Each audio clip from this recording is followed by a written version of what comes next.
Hi there, welcome to Time Walker Guide Service. Today we're going to talk about this, the absolutely magnificent M-1 Garand service rifle, which made World War II rock. First though, we're going to talk about the C Company, 194th Tank Battalion out of Salinas, California, and their heroic combat, which mostly goes ignored, the first tank battles of World War II, first tank battles of the Americans anywhere, and their tragic captivity and what happened afterwards. We're going to talk about the basic accuracy of the M1 Garand rifle, and then we're going to talk about the match we have every year with Carmel Gun Club, where we commemorate C Company with a civilian marksmanship program Garand match in December of every year. Okay, we're here at the Monterey County Historical Society. We're at the half track, the sacred half track. And we're talking to Yadira Hobby. And you're special because you are a younger Salinas resident, born and raised here. And I want to ask you all about C Company. What do you know? So what I know about Company C, they're National Guard that was stationed here out of Salinas. And I recently learned a lot about them. About one of the things that was significant for me was in 1941, they, Company C got orders to go active in the Army, to go and be first line of defense, to get trained to be first line of defense, while World War II was starting to escalate, and it looked like, you know, the U.S. was going to be involved. So, but it hadn't happened yet. It hadn't happened yet. So this is in 1941, early 1941, February. They were sent to train, and then they were sent to the Philippines. And while they were in the Philippines, assisting the Filipino Army, they were training, and while they were there, Pearl Harbor happened. Right, and Clark Field. And yes, and December Clark Field. 8th, yeah. So going from when they left Salinas in 1941, yeah, to all of a sudden they're right in the middle of the war. Of the real fighting war. They have limited supplies, right. but they're fighting like real heroes. Yeah, you know, just they brave. They fought well. Yes, they were caught right in the middle of it, and they went head on. So with their tanks and their half tracks here. Now yes. Tell me, how many of them were there? So when they left, there was 105. 105 of them marched down Main Street, boarded the train out of Salinas, and by the end of the war, only 47 of them returned home. So over half. Over half yeah. Perished or paid the ultimate sacrifice. Many of them are still overseas. Missing. Yeah. Many of them either were killed in action. And they starved to death. They starved to death. Died on the hell ships all over the place. Yes. So, quick question. Are you a veteran? I am a veteran. I served in the United States Navy from 1999 to 2004. So you were inspired by these people?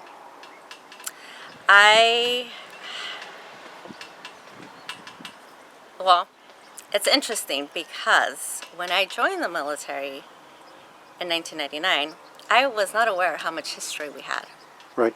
military history here in Salinas.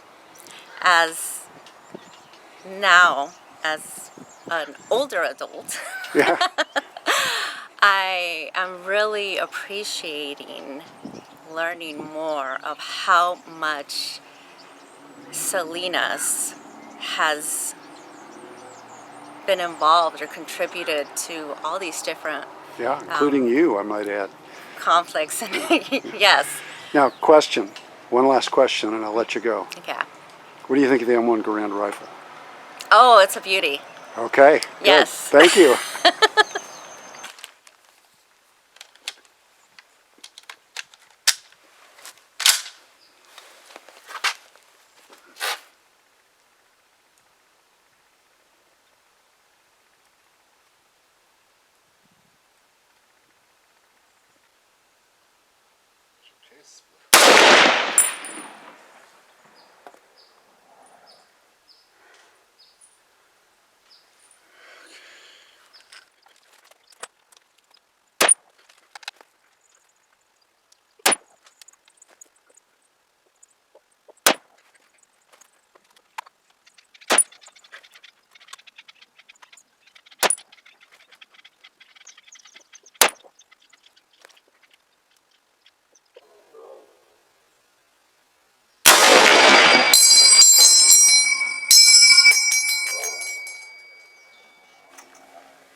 Well, sometimes I'm alone here and sometimes I'm not.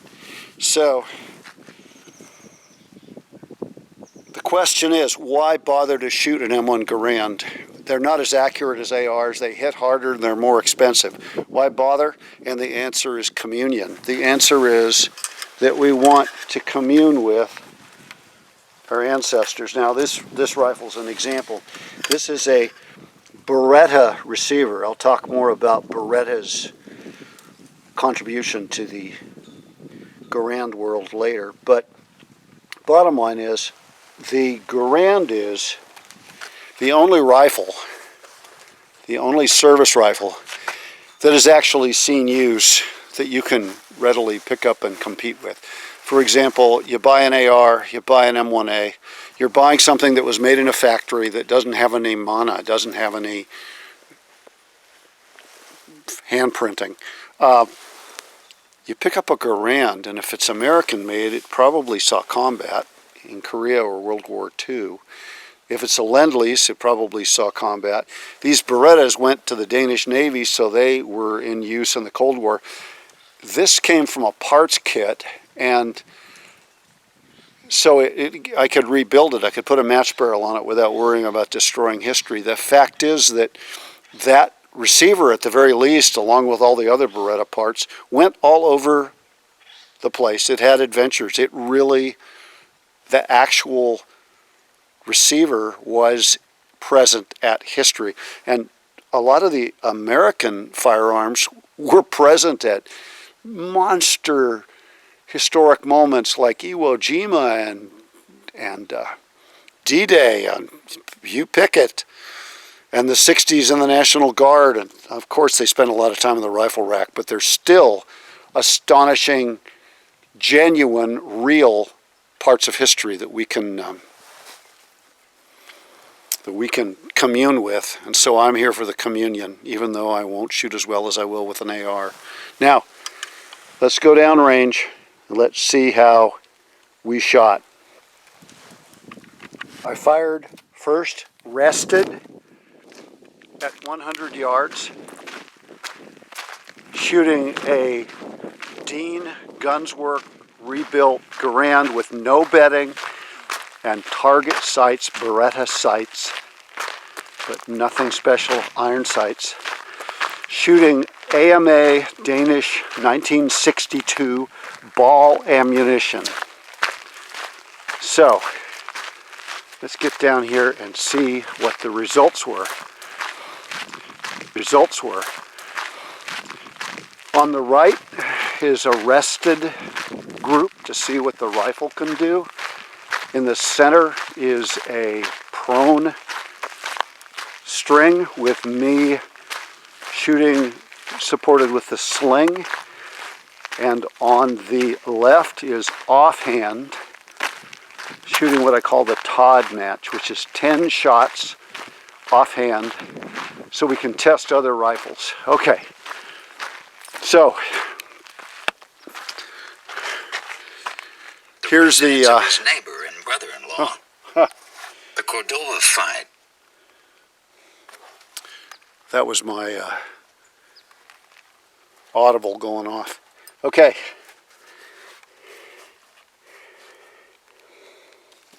Five shots, rested, unbedded Garand rifle with a new barrel, not new, but only 3,000 rounds through it, shooting Danish 1962 ball. It's about a 1.5 inch group. So that's what the Garand rifle is capable of with a 71-year-old shooter and blended bifocals.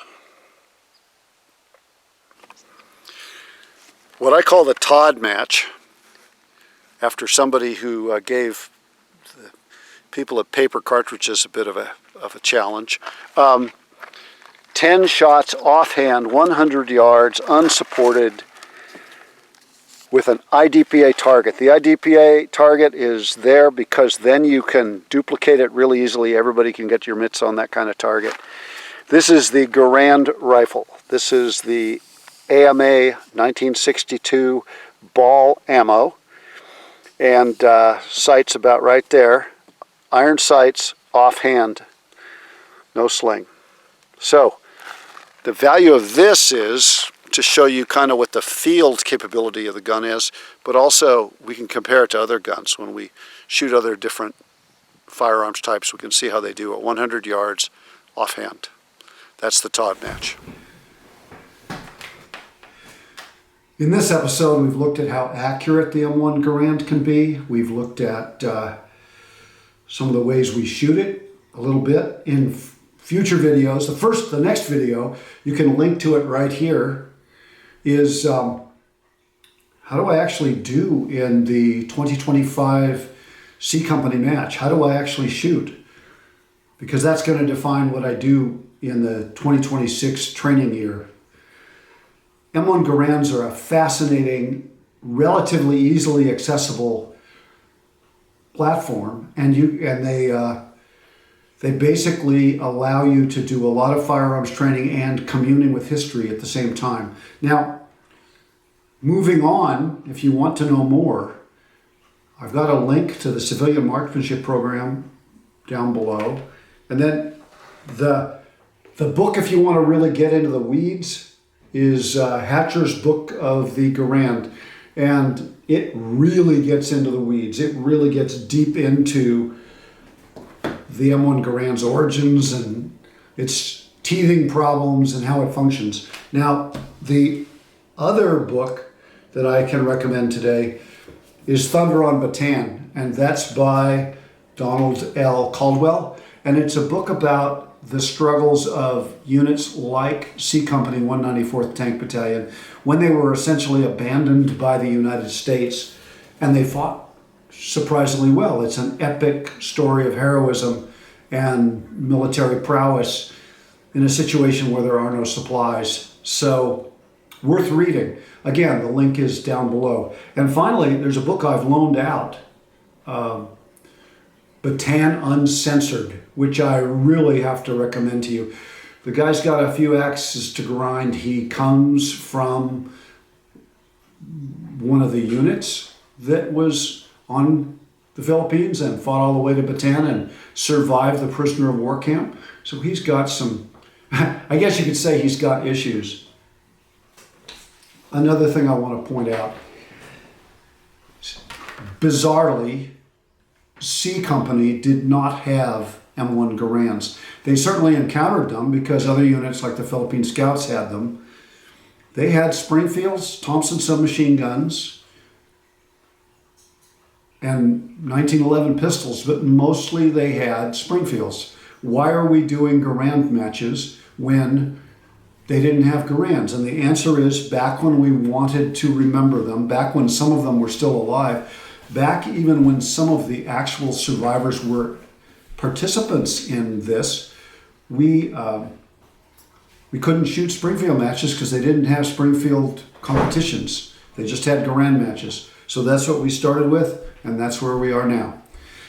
The civilian marksmanship program has broadened out to the point where they do have Springfield matches now, but we haven't changed. We do include Springfields as one of our rifles, but we've never gotten around to really emphasizing it, probably because CMP has not been able to provide millions of Springfield rifles as they've been able to provide Garands.